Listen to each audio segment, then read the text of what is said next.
I want to demonstrate the unit test framework that I've created. Here we see on the screen the member for running test suites that are in the test coordinator. So this VI will run all registered test suites. You can see that on the left here with the member we have, and if you read the description that goes with this post, you'll see exactly what you need to do to create a test coordinator. If we run this,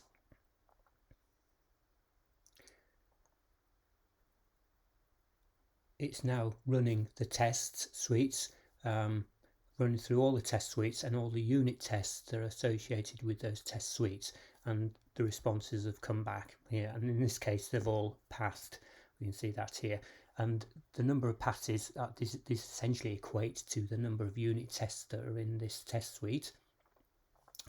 Gives you an indication of the ratio between passing and fail, and the overall totals are displayed up here. So there's not a lot to see there. I mean, it runs in the background, but let's take one that we also cover off in the description for executables, and this is the actual test suite. So let's see the difference between running the test coordinator, which runs all the test suites, and the test suite just for the executables. It's the same principle.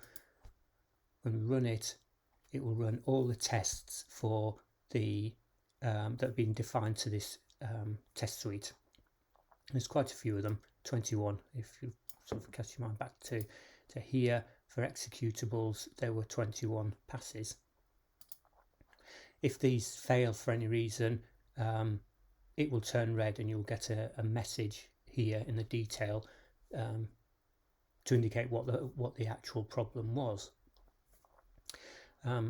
If we just take a look at what we have here, you can see in the executables folder here we have the test suite, and we have these unit tests here. We've also got the concept of a mock executable.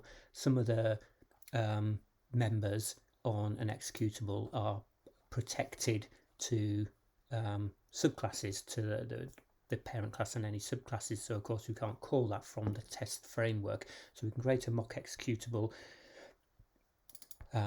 which is just a dummy executable. In this case, it inherits from read executable, and it just gives us access to any methods in the testing, the code that we're actually testing, and we can override some of those methods if we want, specifically for the unit test, to help us with the unit tests. So in all, it's pretty flexible, but it's not overly complicated. The description within the post explains what you need to do to actually set up your own unit tests, your own executables test suite, and your own test coordinator if you want.